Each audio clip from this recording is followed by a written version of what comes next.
দেউতা এটা 500 টাকা দিত এই মই দোকানৰ লিষ্ট লিখি আছো আৰু কি সদায় পইচা খুজা মোক কিবা এটা কৰি নিদিলি কি তোহালে বিয়াটো কৰি বহুত চেষ্টা কৰিছিলো বহুত আগৰ পৰা তক কৈ আছো কিবা এটা কৰ আমি বাচি থাকাতে মই এতিয়া 37 বছৰে তক খোৱালো মোৰ স্কুটিখনত 500 টাকা তেল যায় ধুমুৱে পাৰে ঘৰ পৰা আহা জাকা কিনেতো বাইক লোৱা জেটটাটো বন্ধই কৰি দিছো নালাগে বেলেগ বাইক ললো জেটটাটো বন্ধই কৰি দিছো বুজিছো তোৰ কথা মই এটা 500 টাকা এইটো লাগে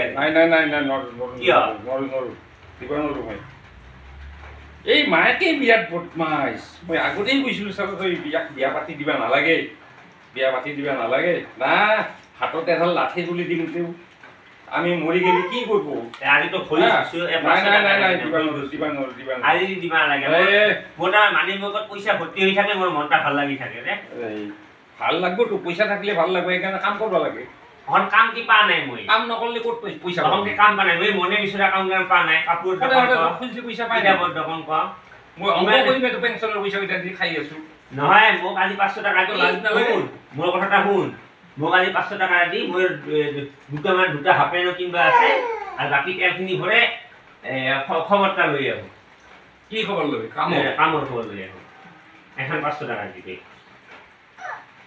কামৰ খবৰটা লৈ আহো আজি লাজবাৰৰ কাৰণে দি আৰু তেনেকুৱা নকৰো আৰু দুটা হাফেন নাই হাফেন লৈ আহো আৰু তেল ভৰাই অলপ নিজে চেষ্টা কৰিম নিজে